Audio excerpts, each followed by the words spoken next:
সাল্লাল্লাহু আলাইহি ওয়াসাল্লাম বলতেছিলেন, ইন্না উম্মতি ইদআউনা ইয়াওমাল কিয়ামাহ।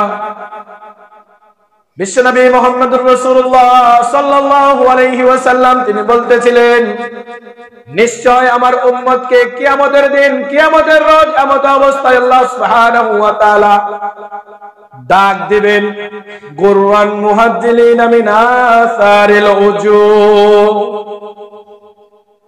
যে পৃথিবীতে তারা দুনিয়ার বুকে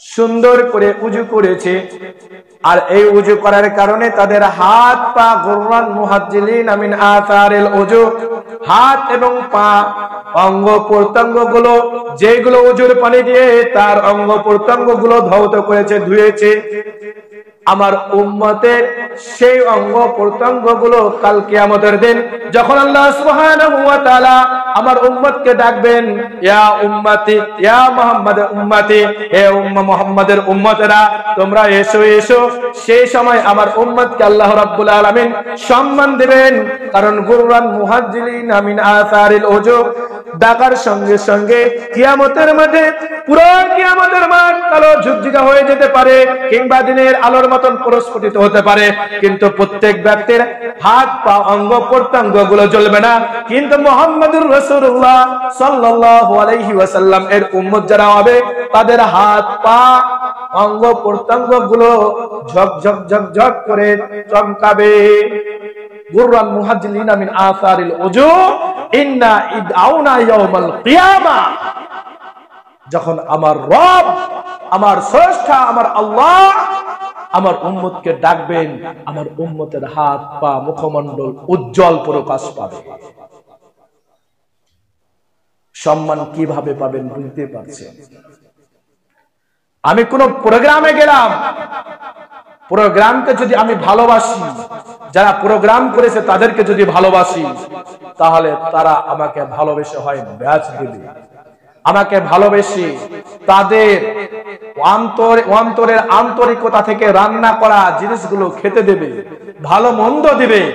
তদানুরূপ আমি যদি দুনিয়ার বুকে সুন্দর করে উজু করে যেতে পারি, আর উজু করার পরে যদি আমি সঠিক সময়ে সালাতগুলো নামাজগুলো আদায় করে নিতে পারি, এই নামাজটা আমার রবের আদেশ, কোন পৃথিবীর কোন ব্যক্তির নয়।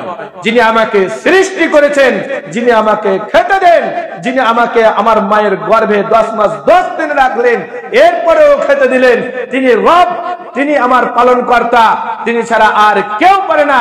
তার কাছে যদি আমি সম্মান পেতে চাই, সম্মান নিতে চাই, আমি যদি দুনিয়ার লোকে যেমন ব্যাচ পেয়ে আমি আনন্দিত ভোগ করতে পারি, তাহলে কিয়ামতের রোজ যদি আমি আনন্দ ভোগ করতে চাই, তাহলে এই আদেশটা প্রথম আপনাকে মানতে হবে যে আল্লাহ রাব্বুল আলামিন ওমা খালাকুল জিন্না ওয়াল ইনসা ইল্লা লিয়াবুদুন, মানব এবং জিন জাতিকে আল্লাহ রাব্বুল আলামিন সৃষ্টি করতে চায়নি ইল্লা লিয়াবুদুন, কারণ সৃষ্টি করার একটাই উদ্দেশ্য, সেটা হচ্ছে আল্লাহর বান্দা তারা আল্লাহ রাব্বুল আলামিন এর ইবাদত করবে।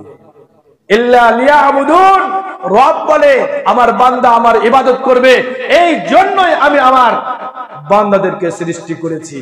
নচেত পবিত্র কুরআনুল কারীমের মধ্যে আল্লাহ রাব্বুল আলামিন যখন ফেরেশতাদের দলবল সবাইকে ডেকে বললেন, ইয়া মালায়েকা ওয়া ইয ক্বালা রাব্বুকা লিল মালায়েকাতি ইন্নী জাইলুন ফিল আরদি খলিফা ক্বালু আতাজআলু ফিহা মান ইফসিদু ফিহা ওয়া ইয়াসফিকুদ দিমা ওয়া নাহনু নুসাব্বিহু বিহামদিকা ওয়া নুকদ্দিসু লাক ক্বালা ইন্নী আ'লামু মা লা তা'লামুন। ফেরেশতারা মানা করে দিয়েছিল, আল্লাহ আপনি এমন একটা জাত, এমন একটা জাতি, এমন একটা সম্প্রদায়কে সৃষ্টি করতে চলেছেন বা চাইছেন, যারা দুনিয়ার বুকে মারামারি, কাটাকাটি, রক্ত প্রবাহিত করবে। তার মা কারো বোন কারো স্ত্রী, এরা চোখে শুনবে না, তাদের সঙ্গে জেনায় লিপ্ত হবে, তারা তাদের নিজের মনের খায়েশকে পূরণ করবে। হে রাব্বুল আলামিন ওয়া নুসাব্বিহু ওয়া নুকদ্দিসু লাক, আমরা তো ফেরেশতারা বলছেন, আমরা তো আপনার প্রশংসা করে, আপনার গুণগান করে, আপনার গুণকীর্তন করে, আপনার পবিত্রতা বর্ণনা করছি, এরপরেও আপনি কি সন্তুষ্ট নন? ফেরেশতারা তো সব সময় আল্লাহ রাব্বুল আলামিনের প্রশংসা করে, আল্লাহ রাব্বুল আলামিনের পবিত্রতা বর্ণনা করে, কিন্তু আমরা মানুষ জাতি এরপর আল্লাহ রাব্বুল আলামিন বলেছিলেন ফেরেশতাদেরকে যে আমি যা জানি তোমরা তা ফেরেশতারা জানো না।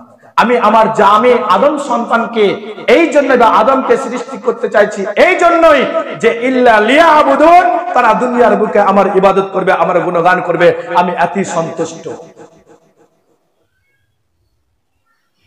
আমার রবকে যদি আমি সন্তুষ্ট না করতে পারি, আমি আমার রবের, আমার স্রষ্টার যদি ইবাদত না করতে পারি, আমি কিয়ামতের দিন আমি সম্মানের অধিকারী ব্যক্তি হব, ভাবতে পারেন?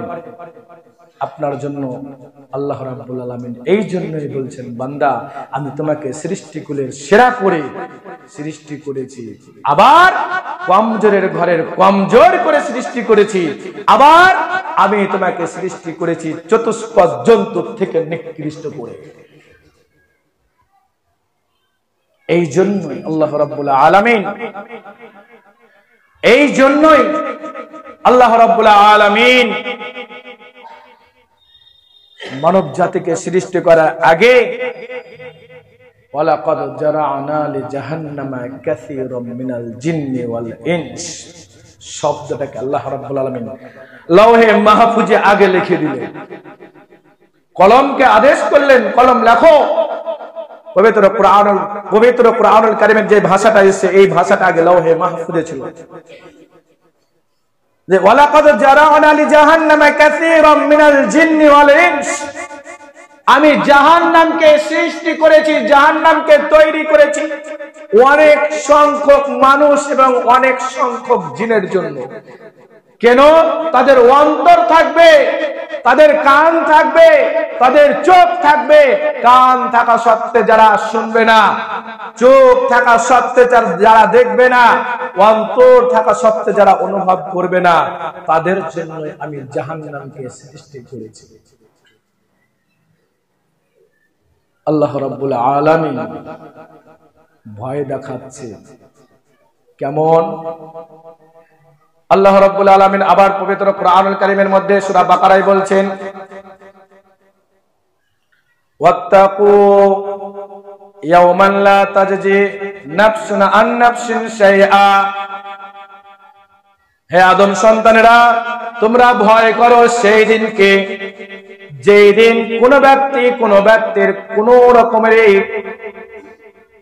দরকারে আসবে না, কোন রকমের কোন সাহায্য আসবে না, কোন রকমের কোন ব্যক্তি কাউকে সাহায্য করবে না, কোন রকম কিঞ্চিত পরিমাণ কোন সন্তান তার পিতাকে সাহায্য করবে না।